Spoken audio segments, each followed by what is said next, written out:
Bonjour à tous et bienvenue dans cette nouvelle vidéo récap. Aujourd'hui on s'attaque à une saga tout entière avec The Defenders.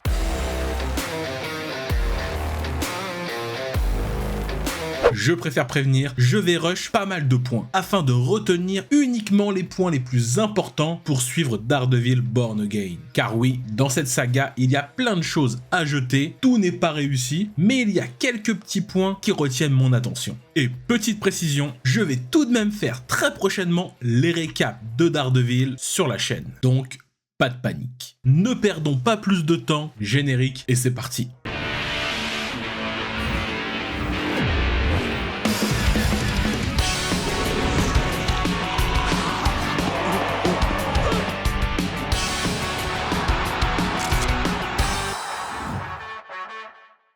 L'histoire des Marvel Defenders commence avec la première saison de Daredevil. C'est la rencontre de l'avocat aveugle Matt Murdock qui, le jour, défend les innocents dans un tribunal et la nuit, les défend avec ses poings. Il est devenu aveugle après avoir reçu des produits chimiques dans les yeux et c'est là que tous ses autres sens se sont développés, de sorte qu'il peut entendre assez bien pour voir, comme une chauve-souris. Mais bon, le nom de Batman était déjà pris. Il ne s'appelle pas encore Daredevil, c'est juste un homme en pyjama noir qui fume les vilains comme il se doit. Il a pour partenaire de boulot Foggy Nelson et comme infirmière attitrée Claire Temple. Mais un jour, Karen Page se retrouve piégée pour meurtre. Nelson et Murdock prennent l'affaire en main. Grâce à son sixième sens, Murdock sait qu'elle est innocente. Alors, il découvre une vraie conspiration du crime autour de cette affaire, gérée d'une main de maître par le Big Boss, Wilson Fisk. Nous le rencontrons en mode canard. Il sort avec une marchande d'art, Vanessa. Il peut paraître tout gentil comme ça, mais c'est un grand dingo. Malheureusement, Fisk a la plupart des policiers dans sa poche, qu'il n'hésite pas à envoyer contre Murdock pour s'en débarrasser, ce qui lui vaut le surnom du diable de Hell's Kitchen. Et pendant que Matt baroude la nuit, Karen et Foggy, car oui, depuis l'affaire, elle bosse avec eux.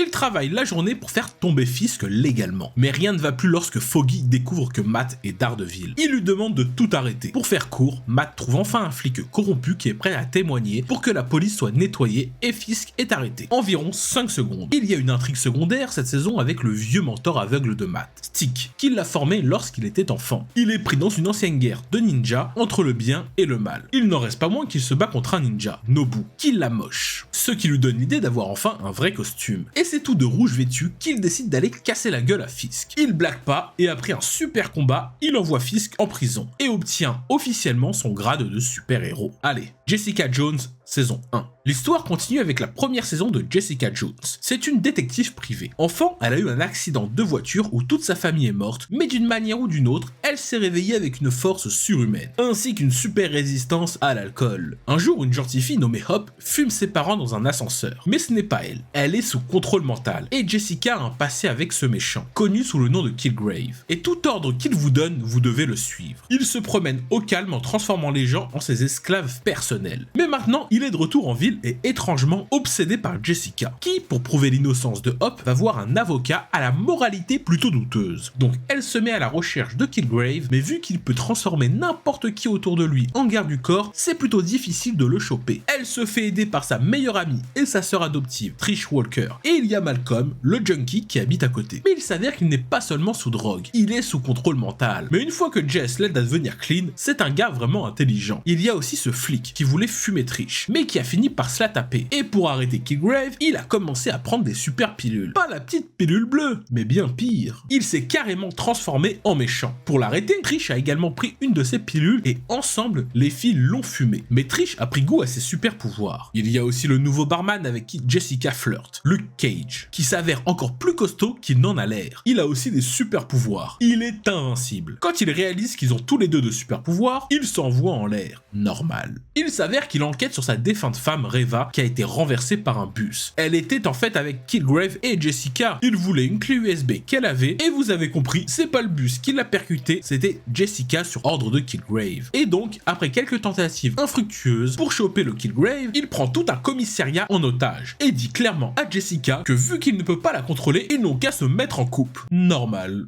Sauf qu'elle l'embobine et arrive à le foutre en cage. Et donc pour faire court, les parents de Kilgrave arrivent, mais ça part en cacahuète et il parvient à s'échapper. Luke Cage arrive pour aider, mais Kilgrave fait exploser son bar, sans savoir qu'il est invincible. Mais il y a un autre problème. Kilgrave ne peut pas contrôler Jessica, mais il peut contrôler Luke. Ça se bat sévère, mais Jessica arrive à le mettre KO à coups de fusil. Et qui est de service cette nuit-là? L'infirmière Claire Temple. Elle est partout cette nana, qui est maintenant une pro pour sauver les super-héros. Kilgrave, qui s'est dopé, revient pour en finir avec Jessica, et cette fois-ci, il pense avoir enfin réussi à contrôler cette fille, sauf que c'était une petite boutade, et elle le fume pour de bon. Ça va être long. L'histoire continue dans la saison 2 de Daredevil. Murdock est comme Batman, il ne tue pas, il amoche salement. Par contre, il y a un nouveau justicier en ville, qui lui tue les méchants, le Punisher. Du coup, Daredevil essaye de le stopper, mais il échoue. Karen Page et son pote journaliste enquêtent sur ce fameux Punisher. De son vrai nom, Frank Castle. C'était un héros de guerre jusqu'à ce que sa famille soit décimée dans une fusillade. Mais il semblerait que la vérité ait été camouflée. Alors Nelson et Murdock décident de le défendre. Mais Frank avoue tout et va en zonzon, où il y rencontre Wilson Fisk, afin d'avoir des infos sur le meurtre de sa famille, ce qui ne lui plaît pas. Alors il lui balance tous les gars de la prison pour le fumer, mais il est tombé sur le mauvais gars. Frank fume clairement tous les types, le mec est une machine à tuer. Fisk est surpris du talent du gars, alors il décide de le faire sortir de prison. Les avocats découvrent que la mort de sa famille faisait partie d'une opération mise en place par le procureur qui essaye de la dissimuler. Et paf, elle se fait shooter. Mais ce n'était pas Frank, c'était son ancien chef. Donc il le fume sans pression et se casse. Du côté de Murdock, il reçoit la visite de son ex, Elektra, qui sait clairement que c'est Daredevil, et ils se tapent ensemble contre des ninjas pour sauver le vieux Stick. Il leur explique que les ninjas bossent pour un groupe nommé La Main, et que leurs chefs sont immortels, dont Nobu, qui avait brûlé en saison 1, est de retour. Mais il ne veut pas combattre Elektra, il veut se battre pour elle, car elle est soi-disant le Black Sky, le dieu vivant de La Main. Et vu qu'elle est toujours amoureuse de Matt, il réussit à la convaincre de faire le bien et pas le mal. Alors, il se fight contre encore plus de ninjas, jusqu'au boss final, le bon vieux Nobu. La Elektra se sacrifie pour sauver Matt, mais vu qu'elle est immortelle, La Main récupère son corps pour la foutre dans un tombeau. Je sais, on va vite, mais au moins vous avez les grosses lignes. Allez, next. Luke Cage, saison 1. Après que son bar ait explosé, Luke Cage a déménagé à Harlem où il travaille chez Pop's Barbershop. Il est aussi barman au Harlem's Paradise, le club le plus en vogue du quartier, et aussi le QG du chef du crime d'Harlem, Cornell Cottonmouth. La cousine du boss, Maria Dillard, est conseillère municipale. Un soir, des gamins du coin ont la mauvaise idée de voler l'argent de Stoke. Alors l'un des survivants se rend chez Pop, mais il est suivi et ça part en cacahuète. Pop se fait fumer, Luke Cage est furieux, il fait irruption chez Cornell, fume les gardes et lui prend des sous pour réparer le salon de coiffure, et laisse le reste à la police. L'inspecteur Misty Knight est une experte en scène de crime. Elle arrive toujours à déterminer comment les choses se sont passées. Il y a de plus en plus de problèmes, ce qui pousse Cornell à devenir négligent. Mais quand Cornell minimise ce traumatisme, c'est le mot de trop. Elle le balance par la fenêtre et le termine au sol. Maria est donc la nouvelle boss d'Harlem. Malheureusement, il y a un nouveau en ville, Diamondback, qui revendique le trône, car il a la kryptonite pour vaincre Luke Cage. Il lui tire dessus avec une balle, pas comme les autres qui le blessent. Mais comme d'hab, l'infirmière Claire Temple lui sauve la vie. On en apprend plus sur son histoire. Son vrai nom est Carl Lucas, un flic qui a été injustement emprisonné, et c'est là qu'il a rencontré sa femme, qui est la psychiatre de la prison. Mais pour faire court, il faisait des expériences illégales sur les prisonniers, et celle sur Luke a vraiment marché. Claire retrouve les scientifiques qui ont fait des expériences et donne à Luke un bain d'acide pour le ramollir afin qu'il puisse retirer la balle. De retour à Harlem, il s'avère que Diamondback est le frère illégitime de Luke, et pour une raison quelconque, cela le met en pétard. Alors il débarque avec un costume plutôt ignoble, mais qu'il protège des balles et lui donne de la force. Donc cette histoire se termine par un petit combat dans la street, Luke Cage gagne, logique, mais il est malheureusement arrêté pour s'être évadé de prison. Nous continuons la purge avec la saison 1 d'Iron Fist. Lui, c'est Danny Rand, héritier de l'entreprise Rand Corporation. Mais aux yeux de tous, il est mort avec sa famille dans un accident d'avion quand il était enfant. Il signe donc son grand retour en ville 15 ans plus tard, et arrive à rencontrer les Mickums, les nouveaux patrons, Ward et sa sœur Joy. Il ressemble à un punk à chien, donc il ne le croit pas. Il explique qu'il a été sauvé par des moines interdimensionnels où il a reçu le pouvoir de l'Iron Fist. Avec l'aide de l'avocat de la famille, il prouve enfin son identité. Il a passé sa vie à étudier le karaté, donc il n'y connaît rien au business, et c'est un problème pour Ward. Alors il va chercher de l'aide auprès de son père Harold. Ce qui est plutôt étrange parce qu'il était censé être mort il y a 10 ans. Il s'avère que le Harold a passé un accord avec la main. En échange de contrôler dans l'ombre Rand Corporation, ils ont ressuscité son père. Alors Harold fait venir Danny et lui propose d'aller taper une bande de ninjas maléfiques appelée la main. Danny fait le lien, car les moines l'ont toujours appelé le protecteur immortel et ennemi Danny jurait de la main, comme le port salut, c'est écrit dessus.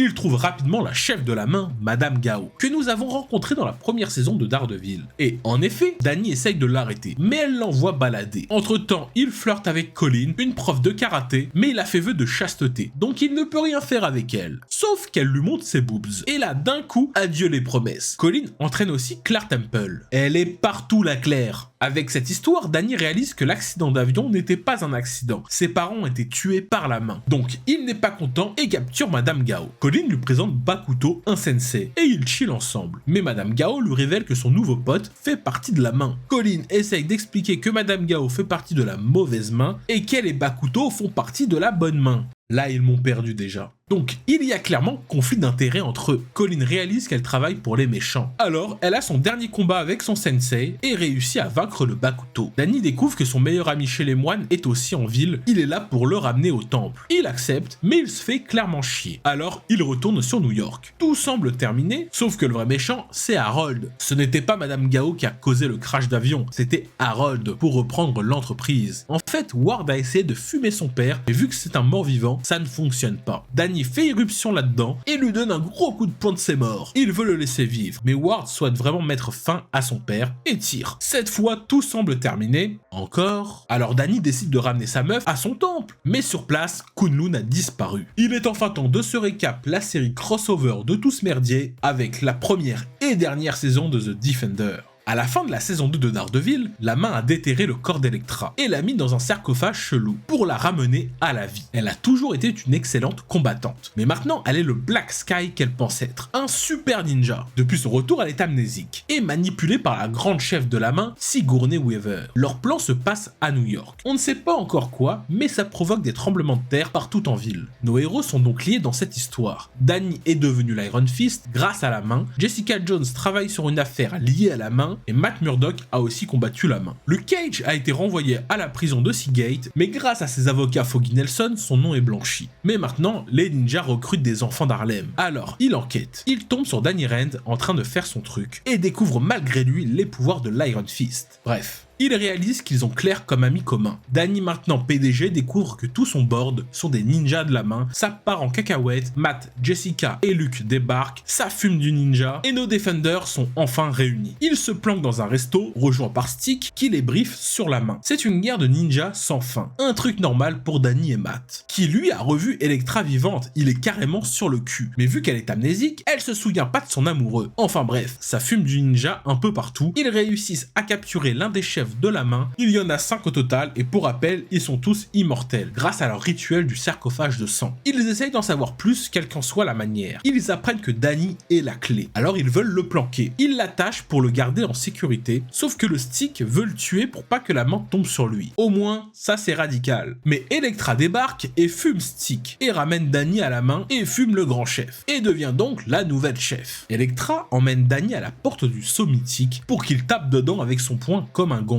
Sauf que lui préfère la frapper elle. Elle attrape son poing, le fourre dedans et se rend compte de sa connerie. À l'intérieur, on découvre un squelette de dragon. Et nous comprenons que c'est grâce à ça qu'ils deviennent immortels. Et que s'il le retire, ça va déclencher un tremblement de terre qui détruira tout New York. Donc nos Defenders se préparent au combat. Empêcher la main de bouger le squelette, ça se bat de tous les côtés contre des ninjas. Colleen a une revanche avec Bakuto. La détective Misty Knight débarque pour aider, mais mauvaise idée. Elle se fait couper le bras, vu que tout va s'écrouler. Matt dit aux autres de quitter les lieux, pendant que lui affronte Elektra. Ils se battent, mais les sentiments remontent, et pendant que tout le bâtiment s'écroule sur eux, eux s'offrent un dernier baiser. Ils ont mis fin au plan de la main. Alors qu'ils pensent tous que Matt est mort, nous découvrons qu'il a été miraculeusement sauvé par des religieuses. Fin de The Defender. À quoi a servi cette série?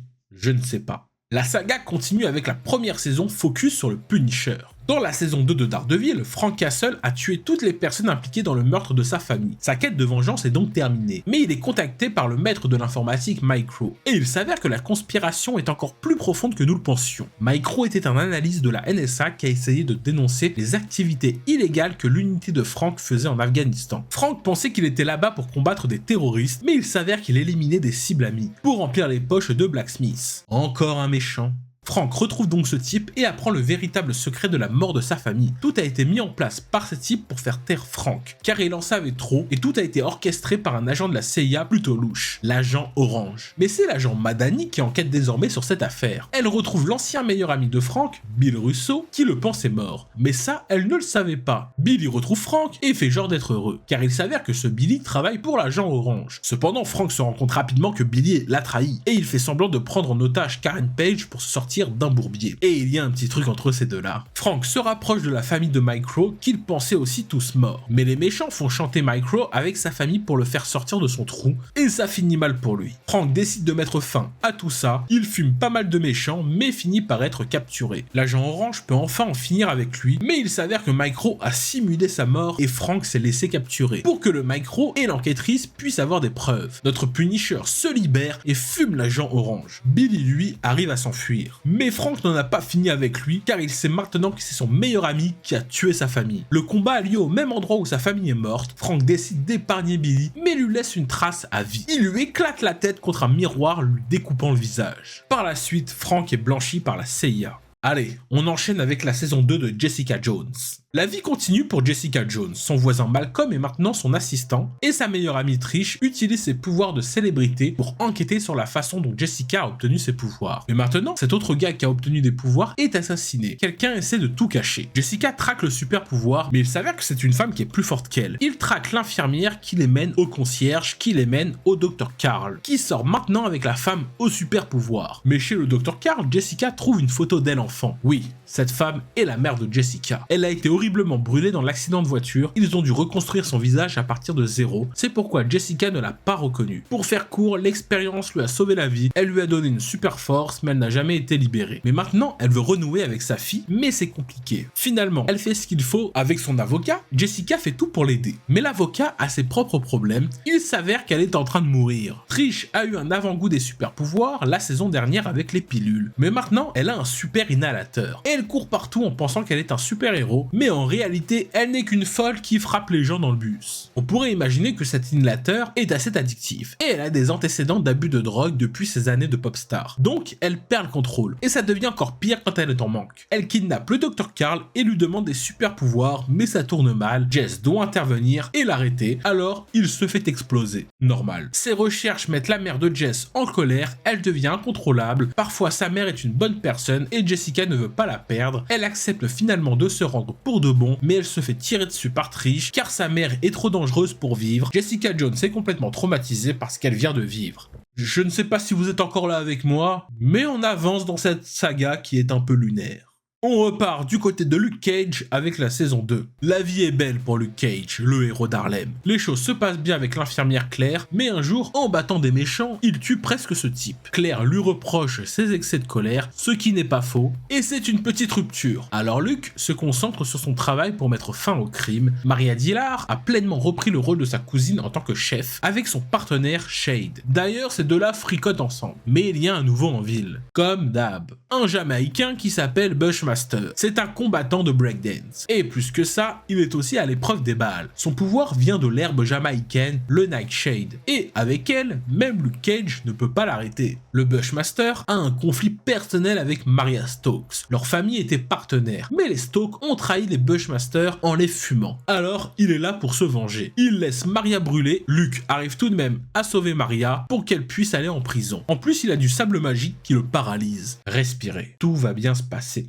Luke obtient l'aide du détective Misty Knight, mais le milliardaire Danny Rand lui a branché un bras robot et maintenant elle botte plus de cul que jamais. En parlant de Danny, il arrive pour un épisode de team-up. Les deux se battent ensemble contre des méchants, mais revenons à Maria. Elle a arrêté de déconner et brûle tous les amis de Bushmaster. C'est trop, même pour Shade. Elle a enfreint les règles. Maria a une fille cachée, qui est par coïncidence le dealer qui fournit Bushmaster en Nightshade. Et quand elle voit ce que sa mère a fait, elle prend clairement le côté de Bushmaster et lui fournit de la Nightshade encore plus puissante. Alors, il débarque pour fumer Maria une bonne fois pour toutes. Luke doit l'arrêter pour sauver Maria. Le mec veut vraiment l'envoyer en prison. Il réussit enfin à le mettre KO et le renvoie en Jamaïque. Maria Dillard Stoke va en prison, sauf qu'elle est toujours super riche, alors sa fille tente de l'embrasser sur les lèvres. Et comme dans Game of Thrones, elle empoisonne sa mère qui meurt, ce qui laisse le trône vide. Luke Cage ne peut pas être partout à la fois, alors il passe un accord avec les chefs du crime voisin pour considérer Harlem comme son territoire. Mais il ne se voit pas comme le roi, il se voit plus comme un shérif accompagné de Misty Knight. C'est la fin de la série Luke Cage. Allez, next, Iron Fist, saison 2. Danny Rand continue de défendre la ville, il sort toujours avec Colin et le couple combat les triades ensemble. Mais cette saison, son ami Davos est le méchant. Il est en colère contre Danny pour avoir abandonné Kunlun. Mais plus que ça, il est jaloux parce qu'il veut l'Iron Fist. Pour déterminer qui allait l'avoir, à Kunlun, ils avaient fait un combat. Danny avait gagné, mais pas à la loyale selon Davos. Et Joy travaille avec Davos en tant que méchante dans cette saison pour des raisons que j'ignore. Donc un jour, Danny rencontre Mary Walker. Mais il y a quelque chose chez Mary, elle se laisse des notes partout et quand il y a de l'eau, elle panique. Oui, elle a une double personnalité. Son alter ego s'appelle Walker. Elle met Danny KO et le livre à Davos qui prend un peu de son sang pour faire un rituel de tatouage, ce qui lui donne un Iron Fist rouge. Pendant le rituel, il a cassé la jambe de Danny, le laissant hors service. Mais Colin, aidé par la détective Misty Knight, décide de jouer au super-héros en attendant qu'il soit de nouveau sur pattes. Finalement, il va mieux, mais au vu du talent de Colin, il est grave chaud pour lui donner l'Iron Fist quand ils l'auront récupéré. En faisant des recherches sur ses ancêtres, il s'avère que son arrière-grand-mère était une reine pirate qui était à l'origine de l'Iron Fist. C'est pourquoi son blason familial est le dragon de Kunlun. Je ne sais pas ce que le scénariste avait fumé avant d'écrire ça, mais c'était vraiment de la bonne. Ils ont capturé Davos pour faire la cérémonie du tatouage et maintenant elle a le point de fer blanc. Mais avant que la cérémonie ne se termine, Davos, qui a toujours le sien, arrive à se faire la malle. Joy a finalement réalisé aussi qu'elle ne sait pas pourquoi elle bosse pour lui, donc quand elle veut tout arrêter, il la jette du balcon. Normal. Par chance, elle est secourue par son frère. Il embauche Mary pour maintenant fumer Davos. Mais pour une raison quelconque, elle attaque Danny au katana. Et grâce à l'eau, il fait redevenir Mary pour ne pas la tuer. Colin termine le rituel sur Davos, elle est maintenant l'unique Iron Fist. Danny décide de quitter la ville pour découvrir qui il est vraiment, maintenant qu'il n'a plus l'Iron Fist, et part en Asie avec son pote Ward, laissant Colin gérer la ville. Mais on le retrouve un peu plus tard dans un bar en Asie, et il semblerait bien avoir retrouvé son pouvoir. Fin de la série Iron Fist. Mais nous continuons cette belle histoire avec la saison 3 de Daredevil.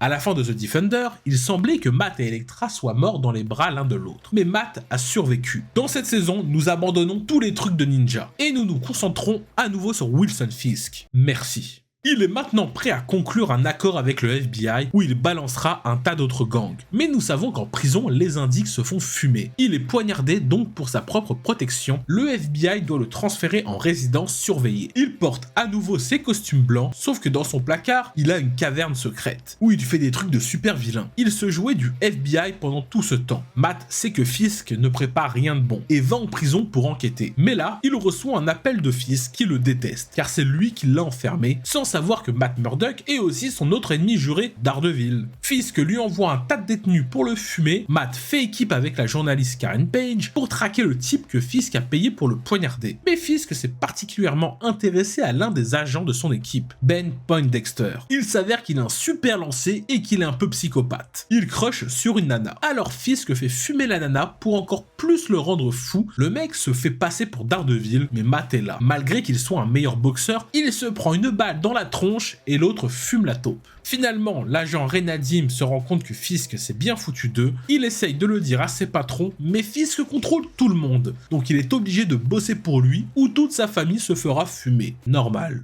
Maintenant que Fisk a tout le monde dans sa poche, il est clairement le boss de New York, accompagné de Dame Vanessa qui fait clairement partie du business maintenant. C'est elle qui donne l'ordre de fumer l'agent Nadim. Du côté de Karen, elle va voir Fisk et révèle son secret, que c'est elle personnellement qui a fumé son meilleur ami Wesley dans la saison 1. Cela le rend complètement fou. Il envoie son faux Daredevil pour la fumer, mais il fait face à Matt pour un deuxième round. Pas de gagnant, mais il le démasque et dit à Dex la vérité. C'est Fisk qui a fumé son amoureuse, il il devient encore plus fou, il débarque chez Fisk et Matt aussi, ça se bat salement, Dex se fait fumer, mais Matt en termine avec Fisk. Il sait que le seul moyen de l'arrêter est de le tuer, alors il conclut un accord avec. Tant que Fisk reste en prison, il ne révélera pas que Vanessa a ordonné la mort d'un agent du FBI. Wilson Fisk prend encore une fois la direction de la prison. Fin de la série Netflix Daredevil. Et notez bien que Born Again, qui arrive bientôt, reprendra son histoire après les événements de cette saga. Allez, Punisher saison 2. La quête de Frank Castle pour venger sa famille est enfin terminée. Il peut enfin se détendre. Sauf qu'une nuit, il voit cet ado pourchassé par des méchants. Il ne peut pas s'empêcher, il intervient et la protège. Et elle explique qu'elle avait une petite bande d'amis à Chicago qui ont été embauchés pour faire chanter un politicien, mais apparemment, ils ont fait chanter le mauvais, qui a à son service John Proctor. Maintenant, un homme religieux calme, mais il était un gangster plutôt hardcore. Et il est vraiment doué pour tuer. Donc le Punisher a un nouvel acolyte qui lui apprend qu'il n'est pas obligé de fumer toutes les personnes qu'il rencontre. Il coopère avec l'agent Madani parce que Billy Russo vient de s'échapper de l'hôpital. Il porte maintenant un masque après ce que Frank lui a fait et apparemment il a une véritable amnésie. Il ne se souvient pas de lui. Carrément sa psychiatre se sent mal pour lui et finalement il a à peine 2-3 cicatrices sur la tronche, donc la nana en profite bien. Billy se lie d'amitié avec un groupe de vétérans défavorisés et crée un gang de Joker. Mais le Punisher lui n'est pas cool. Il est là pour l'arrêter. Mais Billy ne comprend pas pourquoi son meilleur ami essaye de le tuer. Madani a découvert que la psy cachait Billy. Alors ça se fight et elle la balance par la fenêtre. Puis Billy rentre et se battent, se laissant chacun pour mort. Mais aucun des deux n'est mort. Les deux ex-amis s'appellent. Frank n'a aucune pitié pour l'amnésie et cette fois tue Billy pour de bon. Pendant tout ce temps, le John Proctor est après Frank et la fille. Mais il s'avère que ce Proctor travaille pour l'autre type uniquement car il a sa famille en otage. Alors quand Frank débarque, il ne fait rien et le laisse en finir avec l'autre riche. Oui, clairement notre Punisher s'occupe de cette fille comme la sienne.